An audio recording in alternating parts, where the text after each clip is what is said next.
Jailer 2 Attappadi schedule shooting பிறகு next schedule கோழிக்கோட்டில் நடக்கும் 20 நாட்கள். ஜெயிலர் 2 படத்துக்காக பாலையாக்கு 50 கோடி கொடுத்துருக்காங்களாம். எக்ஸ்டெண்டட் கேமியோ ரோலாக நடிக்கிறாரு பாலையா அந்த படத்தில் அப்படின்னு நியூஸ் வந்திருக்கு. சூர்யா 45 டைட்டில் வேட்டை கருப்பு அப்படின்னு நியூஸ் வந்துட்டுருக்கு.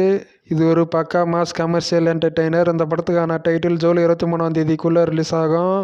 ஏசியிலிருந்து யோகி பாபு ஸ்டில்ஸு ரிலீஸ் ஆகிருக்கு. யோகி பாபு இந்த படத்தில் ஃபீமேல் ரோலில் யோகி பாபு சின்ன போர்ஷன் வராரு போல். குபேராலிருந்து சமீபத்தில் நியூ போஸ்டரை வெளியிட்டிருக்காங்க. 45 நாட்கள் மட்டும்தான் இருக்குது ரிலீஸ் ஆகிறதுக்கு இந்த படம் அப்படின்ற மாதிரி. ஜூன் 20 இந்த படம் தரஸில் ரிலீஸ் ஆகும். சந்தானமுடைய டேவில்ஸ் டபுள் நெக்ஸ்ட் லெவல் படத்துக்கான சென்சார் ரிவ்யூ கொடுத்துருக்காங்க. இது ஒரு ஹாரர் காமெடி என்டர்டெய்னர். மே 16 இந்த படம் தரஸில் ரிலீஸ் ஆகும்.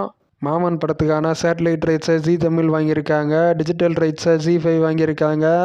தக் லைஃப் ஆடியோ லான்ச்சு போஸ்ட் பண்ண ஆகிருக்கு. கமல்ஹாசன் ஸ்டேட்மெண்ட்டை கொடுத்துருக்காரு.